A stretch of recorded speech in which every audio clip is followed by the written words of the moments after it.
Good morning, televiewers of Media Prime Television, and happy week start from us at this platform. It's our favorite bilingual program, The Brief, where we always get to dig several layers beneath the major headlines as captured by newspapers.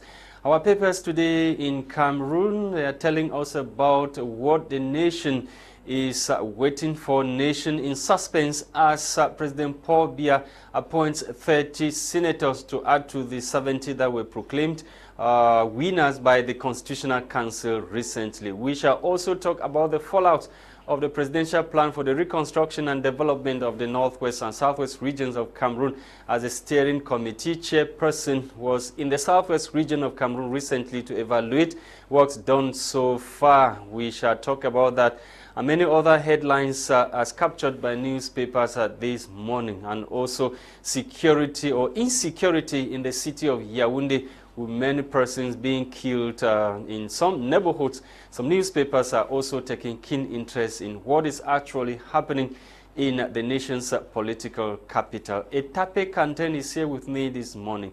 Let's have the headlines in the French language newspaper. Bonjour Etape. Bonjour Lasha et bonjour à nos millions de téléspectateurs. Bienvenue dans cette revue de presse consacrée à votre programme débrief, édition de ce lundi 27 mars 2023. Ouvrons tout d'abord avec le journal L'Élite qui titre à sa grande une « Justice, affaire Martinez-Zogo, l'étouffante opacité » d'après nos confrères. Nonobstant les dispositions et prescriptions univoques de l'article 165 du Code de la procédure pénale sur la Constitution, ainsi que la mise à disposition dossier de l'information judiciaire, bien que s'étant acquitté de tous les frais exigibles depuis l'inculpation de Jean-Pierre Amougou Belinga, ses avocats n'ont pas toujours reçu copie du dossier de l'enquête préliminaire afin de préparer sa défense. L'information est contenue dans une correspondance adressée au juge d'instruction près du tribunal militaire de Yaoundé avec pour objet demande d'acte. Sur la tête du journal, au niveau de la tribune, le même journal nous parle de la gouvernance, lutte contre la tuberculose, l'urgence de booster l'efficacité. Le plan stratégique national 2024-2026 propose de nouvelles interventions et activités qui permettront d'aller vers l'élimination de cette maladie d'ici 2025. Prenons à présent le journal Panel Hebdo, qui parle également de l'affaire Martinez-Zogo. Panel Hebdo titre à sa grande une « Les avocats d'Amougou Belinga exigent une autopsie ». Dans les explications de la page 3 de ce journal en kiosque ce matin, l'on peut comprendre que dans une lettre adressée au juge d'instruction près le tribunal militaire de Yaoundé, l'équipe conduite par Maître Tchongan fustige des vices de procédure qui entachent un procès à rebondissement. Les avocats du Mania des médias souhaitent également entrer en possession de la copie du dossier de l'enquête préliminaire afin de mieux préparer la défense de leurs clients au cours d'un procès contradictoire tel que prescrit par le législateur. Poursuivons l'exercice de ce matin avec le journal Le National qui, à sa parution, nous parle également justice, exploitation judiciaire de la dépouille de Martinez-Zogo, doute sur le langage du corps. C'est d'ailleurs ce que nous présente le journal à sa grande une de ce matin, au moment où le juge d'instruction près du tribunal militaire de Yaoundé est saisi par une partie de la famille au fond de lever des scellés qui empêchent juridiquement l'enterrement de Martinez-Zogo. Dans le sillage de l'autre partie de la famille du défunt, les avocats de Jean-Pierre Amougou Belinga, en soutien à leur opposition à l'inhumation du présentateur vedette de la célèbre émission radio Embouteillage, sollicite une autopsie légale qui concourait à la vérification des faits alléguée par certains acteurs. Selon eux, elle permettrait de lever toute équivoque en présentant urbi et orbi les preuves qu'une inhumation précipitée de la victime pourrait occulter, étant donné que le document de la supposée autopsie des médecins légistes n'a jamais été rendu public, les avocats de la défense ne l'ayant entre autres jamais reçu. Ces derniers réclament une intervention médico-légale officielle et pour la manifestation de la vérité. Et puis parlons à présent politique, justement avec le journal Expression politique qui affiche à sa grande une d'information de ce jour: énergie électrique, la CNPS veut racheter Eneo. Le journal nous parle plutôt de l'économie. Par contre, sur les explications données, un consortium camerounais conduit par l'organisation publique en charge de la sécurité sociale s'active pour la renationalisation du secteur tenu par un opérateur dans l'incurie est devenu chronique. Des informations à retrouver dans les pages 4 et 6 de ce journal en kiosque ce matin. Le même journal à la côte de sa une, titre sénatorial 2023, Paul Biya va-t-il encore nommer Niad? C'est une interrogation. D'après nos confrères, après la phase électorale du scrutin, avant, eh bien, des explications sont à trouver dans la page 3 de ce journal en kiosque ce matin. Terminons avec le quotidien bleu, le jour qui titre crise anglophone, trafic d'armes, les Camerounais condamnés aux États-Unis. Eric Eru Ndji et ses co-accusés écopent de plus de 5 ans de prison pour avoir constitué des fonds pour l'achat d'armes et de munitions pour les séparatistes au Cameroun. Et puis le même journal, au bas de sa grande une, nous parle de Ngaoundéré, où les étudiants de l'université de Tian sont en colère. Ils expliquent que promettant contre la hausse du prix des taxis entre le centre urbain et le campus universitaire. Ces derniers se révoltent contre cette situation. Des explications à retrouver dans la page 2 de ce journal en kiosque ce matin, sans oublier l'éliminatoire CAN Total 2023 Cameroun-Namibie, les leçons d'un match. Vous trouverez le décryptage de cette actualité dans ce tabloïd en kiosque ce matin. C'est la fin de la revue de presse des titres en langue française. Place actuellement à la découverte de ces tabloïds en anglais avec toi, Lasha. Une fois de plus, good morning.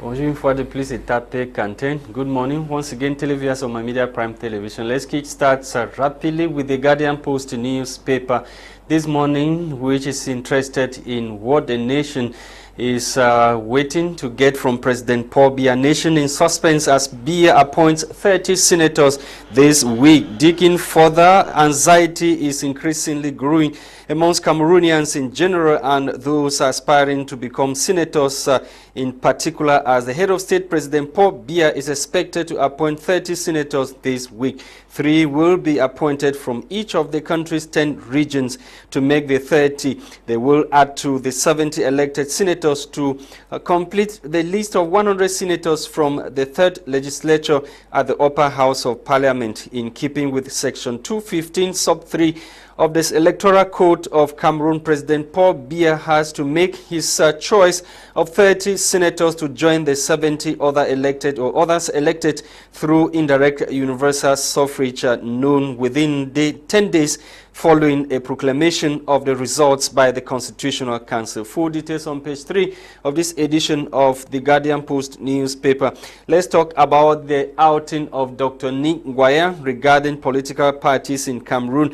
Political parties have become NGOs looking for business and bread. Those were the words of Dr. Nick Nguyen. Digging further, Cameroon needs a selfless despot. Let the CPDM leader who is to take over from President Paul Biya 90% sure, as per Dr. Nick Nguyen, that the person who will take over from President Paul Biya will come from CPDM to take advantage of this return to one-party system that has started with the Senate and work towards changing this country. Circumstances have shown that we need either a military leader now or a despotic civilian leader to be able to overcome or overhaul things in Cameroon. Those were the words of Dr. Nick Nguyen recently. Get full details of the outing of Dr. Nick Nguyen regarding political parties in Cameroon on pages 6 and 7 of this edition of the Guardian Post newspaper. On to scandals during the elections. Scandalous revelations at 2023 senatorial elections in Cameroon asked dissident SDF militants and collaborators allegedly voted for CPDM list in West and Littoral regions. Critics question Tapi and the call for accusing Frundi OC of being close to CPDM while silently voting for same CPDM. Fellow opposition parties criticize SDF for not showing opposition solidarity. Still in this edition of the Post newspaper, we talk reconstruction of the northwest and southwest regions of Cameroon. Fako communities benefit healthcare, water, and education infrastructure. Digging further, Bakingili is one amongst many communities already reaping from the presidential plan for the reconstruction and development of the northwest and southwest regions of Cameroon hit by crisis.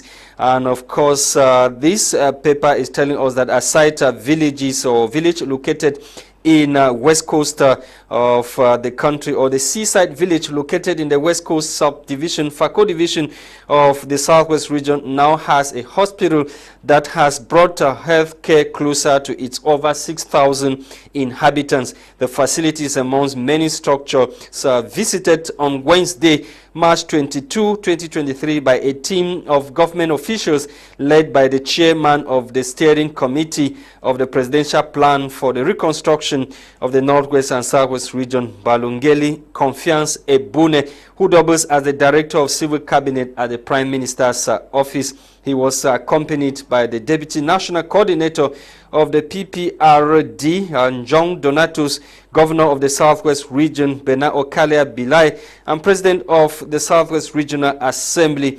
Bakuma Elonga, officials of the UNDP, amongst others. Those were the people who were visiting the structures or the infrastructures that were constructed within the framework of the PPRD, as we are told. On to Cameroon Insider. Cameroon Insider is focusing on the parliament this time around. Parliament elects a new bureau today. Reading for the members of the two chambers of parliament have been convened for a plenary this morning. That's the National Assembly and Evening Senate, which will see the election of a 23-member bureau to run the affairs of the houses of or the house of the legislature this year. Get full details in this edition of Cameroon Insider newspaper. Cameroon Insider is also interested on the anxiety as appointment of 30 senators awaited this week. President Paul Biya of the Republic of Cameroon has a 10-day window to complete the membership of the upper house of parliament following the release last Thursday, March 23, the results of the March 12 Senate election by the Constitutional Council of Cameroon by the law. And of course, the head of state has until Saturday, April 1 to make the appointment. Full details in this edition of Cameroon Insider. The Horizon this morning is focusing also on the senatorial election. This time around, the percentage of women to be represented at the level of the upper house of parliament. Northwest, Far North, and the South champion women empowerment. Women quota moves up to 40% as CPDM officially grabs all 70 seats. And Barrister Ndango Ta Calvin crowned Ntumfo in Yaoundé. He is representing the Fonom Bengui, or he will be representing the Fonom Bengui in the center-south region of the country. We end this morning with breaking news. Breaking news is also interested in the groundbreaking installation of Ntumfo Barrister Ndango Ta as Mbengui Fonds representative for the center, south, and the eastern regions of Cameroon. Thank you, televiewers of my Media Prime, for watching this other edition or the headlines in the English language. We are continuing with our discussion this morning. Our lines are open.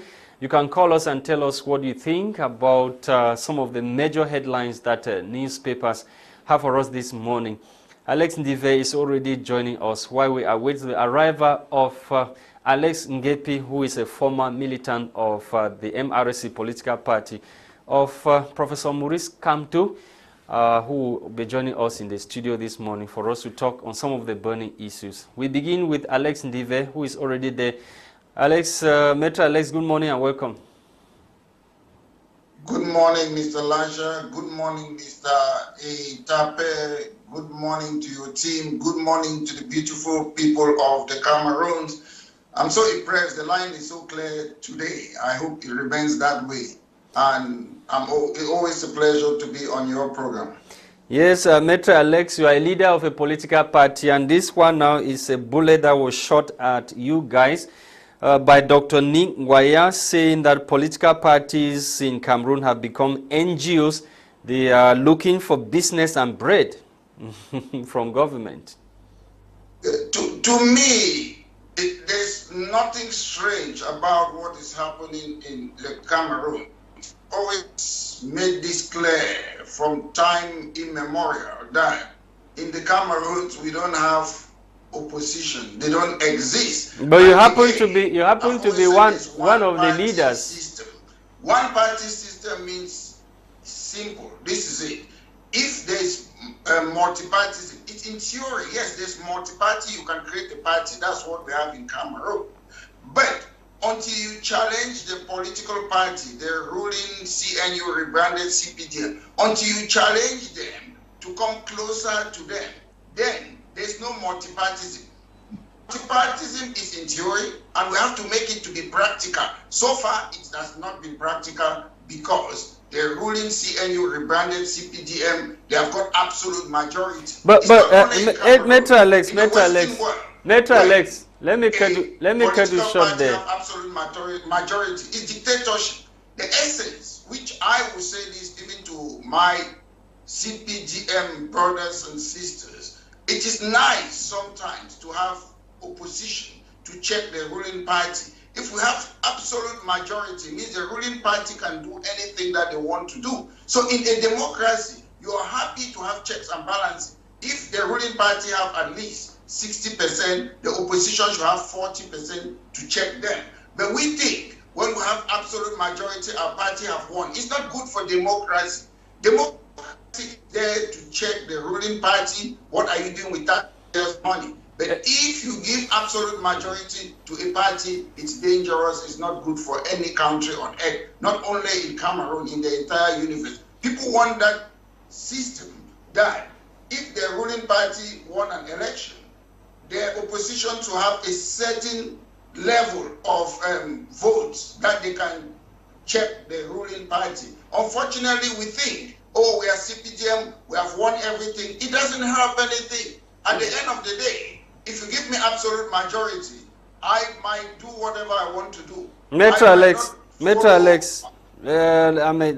me stop you. Exactly the point of Dr. Nick Ngwaya. Is it the CPTM that is to blame, or the opposition political parties that are now being seen by many as NGOs? People are looking for business, not there to oppose the government.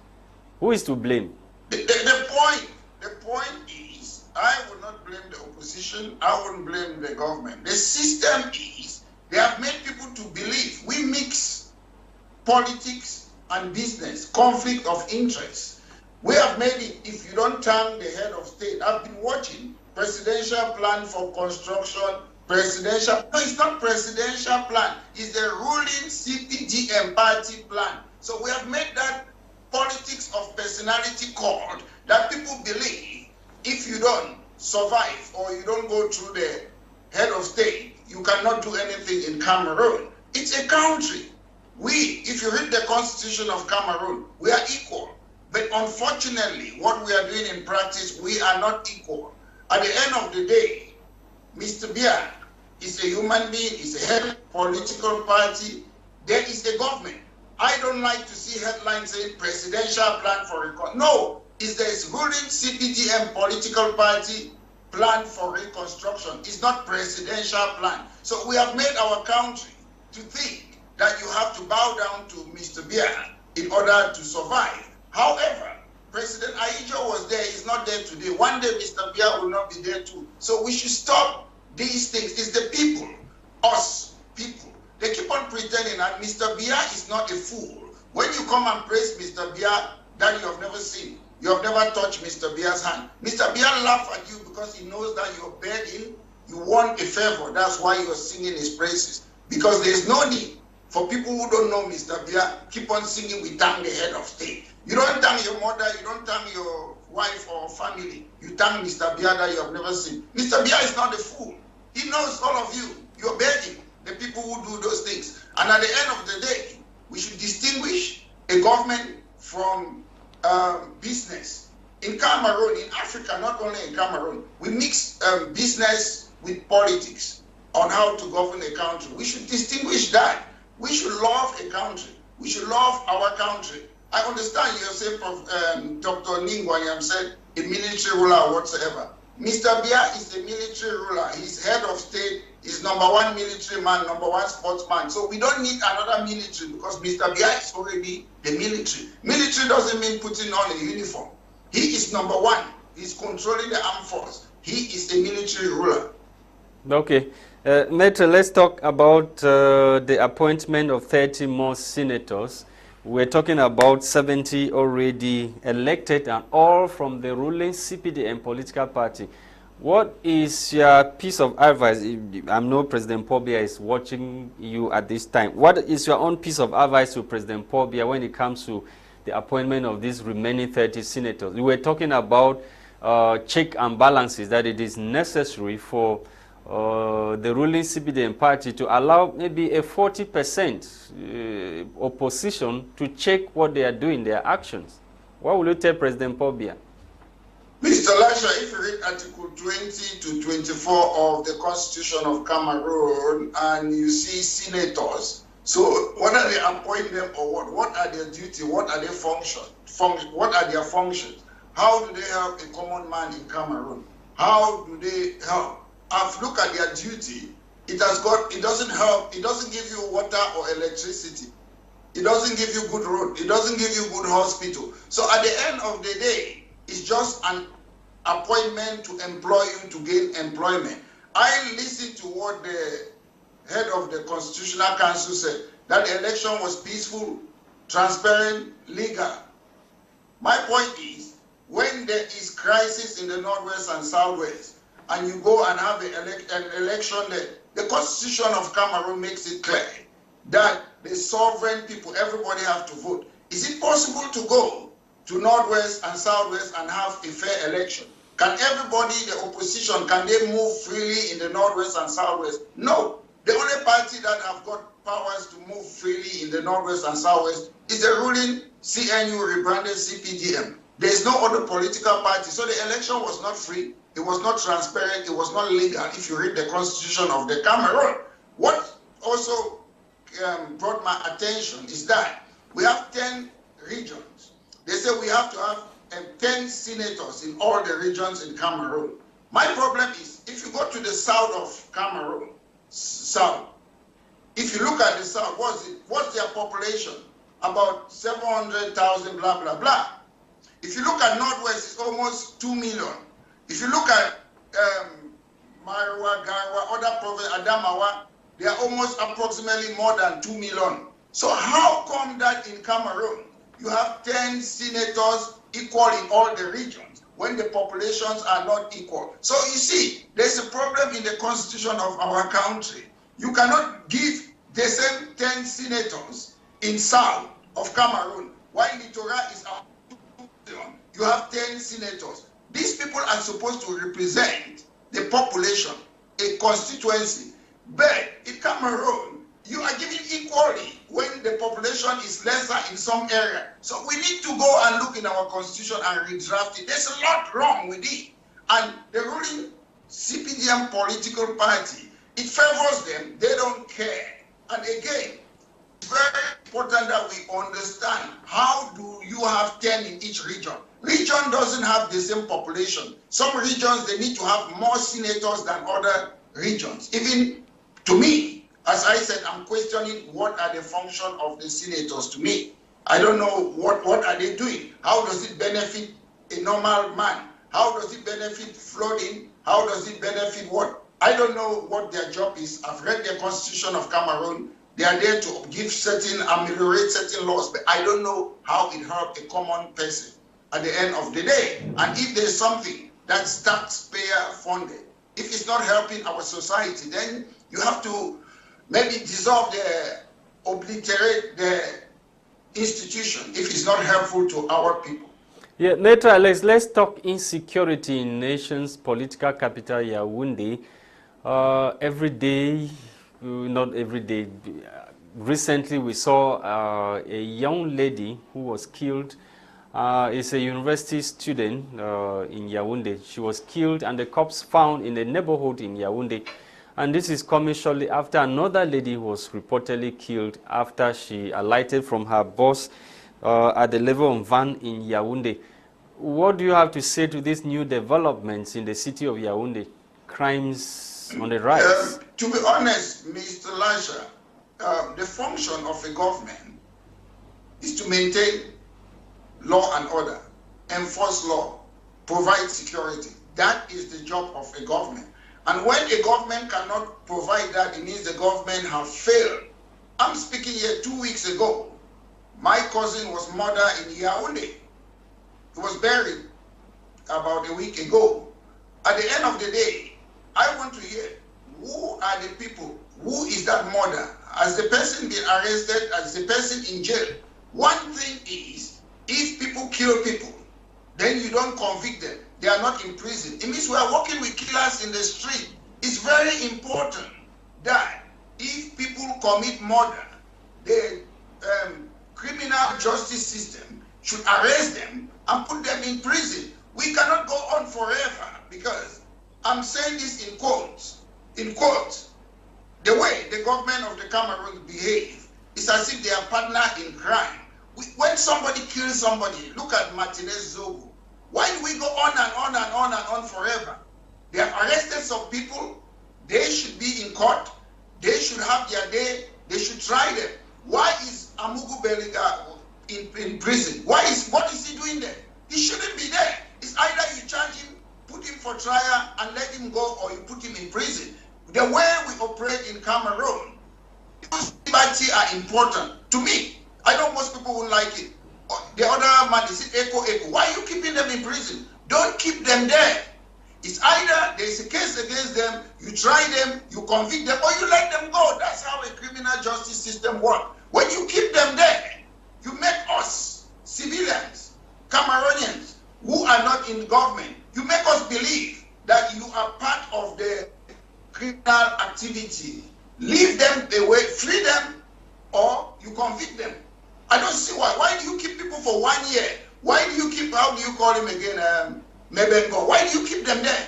It's either they have committed a crime, you try them within 1 week, 2 weeks, or you let them go. Don't keep them there and be making gymnastics as if you're thinking to watch the climate and let them. Later, Alex, what is the rule? What is the rule of the security forces in our quarters, in our streets, that people are just being taken off and killed, especially in Yaoundé, the seat of administration? The problem to me in Cameroon, we have too much centralization that the police, the security, they are not independent. I was reading something or listening to the news in the UK. The Prime Minister of UK and other ministers, they were saying the police force, Metropolitan Police in UK, they are too powerful. They should break them. Because why? They are independent. The Prime Minister in this country cannot control the police. The police are independent. So we need an independent police force. When they are independent, they know their job is to fight crime. Then they do it without, they don't need to consult Mr. Biya, their police force. They have to do what they have to do. But if you owe your appointment, you owe your loyalty to the head of state, it's difficult to do your job. We need an independent. government is the boss, but allow them to do their job. Their job is to fight crime. Unfortunately, Echo and other people, they are part of the government. So when they commit a crime now, the government believes is going to implicate other members of government. But unfortunately, Mr. Lasha, at the end of the day, the government knows what's going on. The government is that, is it Senate they call it, is part of the government. Government is not just Mr. Bia. The National Assembly, the ministers, the Secret Service, the police, they are part of the government. And if people go and kill people in the street, the government cannot try itself. That's the problem we are facing. Because if you try yourself, maybe there will be, a lot will come out from what secret, what is going on. We have difficulty in trying people because they are part. Echo is part of the government. Government doesn't mean Tabia. Okay. So at the end of the day, we are in a situation that government people are killing people. I know the case is still there. We have to still prove it. If you are a government, why are they keeping them? Why is the file case is the file case of your relative? Has the file case of your relative been opened by the police? Say it again. The relative that was killed in. But unfortunately, the government is not tough on crime and the causes of crime because we have a criminal justice system. We have Mr. Laurent Eso, who is Minister of Justice. If you ask me, for the last 30 years, I don't know what he's doing. A lot of reform that we need in our criminal justice system. If somebody has committed a crime, put the person behind bars. Don't keep the person there, waste the person that time for time immemorial. Our liberty is very important. I walk the street freely is very important. So you don't put people behind bars, taking their liberty for nothing. Because at the end of the day, if you put people illegally behind bars, you have to compensate them if they are free one day. D'accord. Maître Alex Ndivé, bonjour. Un mot sur l'affaire.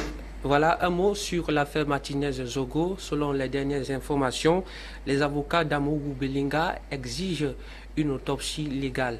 Quelle est votre opinion par rapport à cette actualité?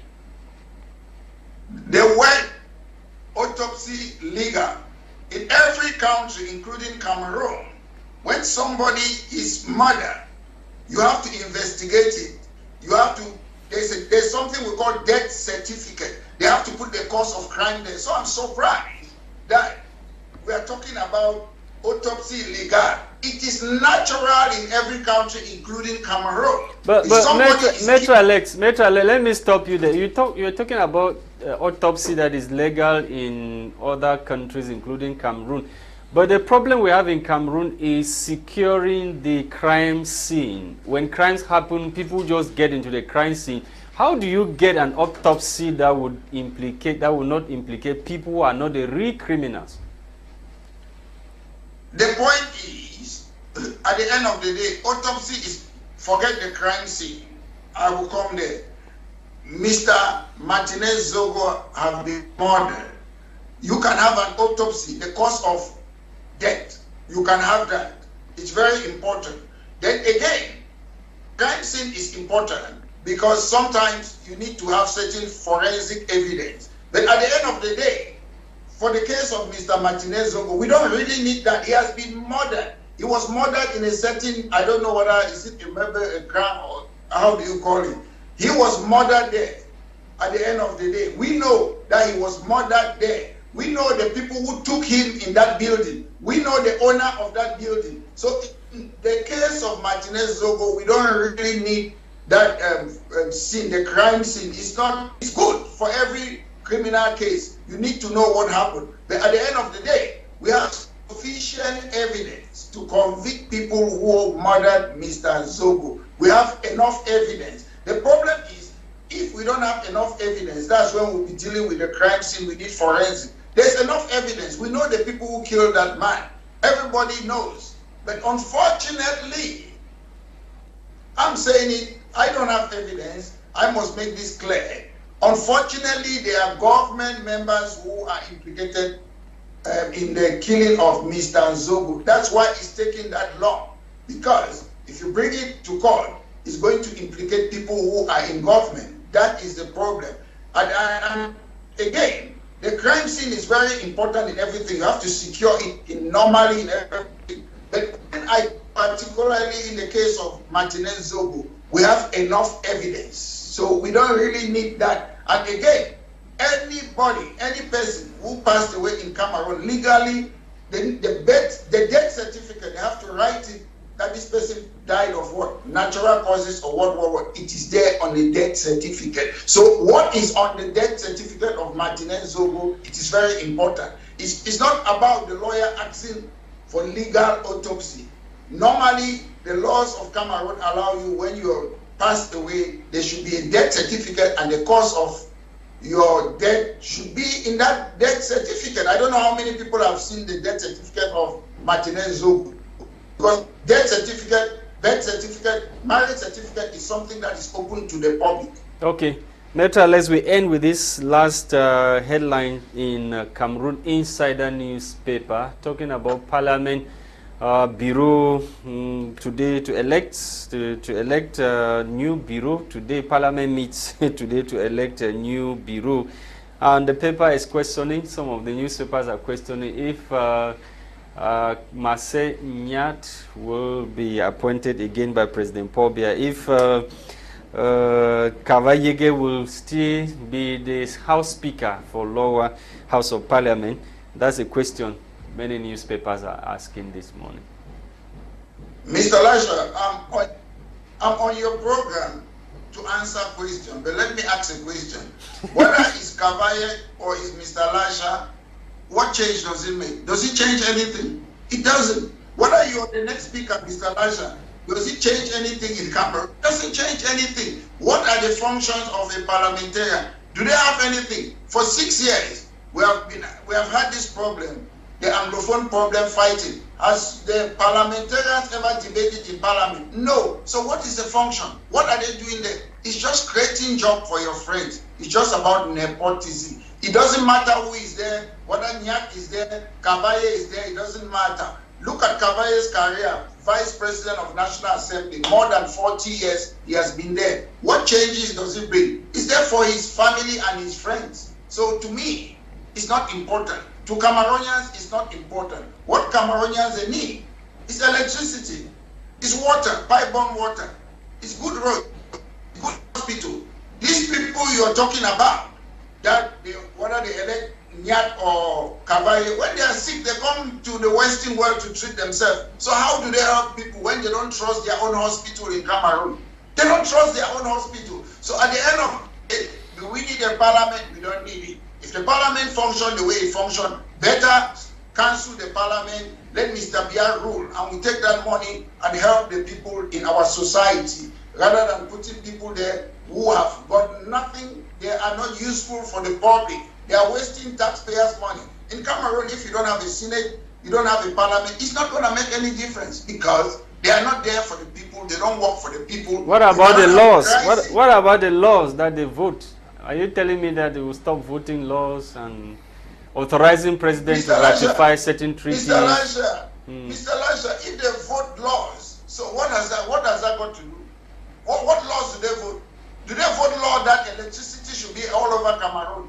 Or that we should have good roads? Do they vote laws like that?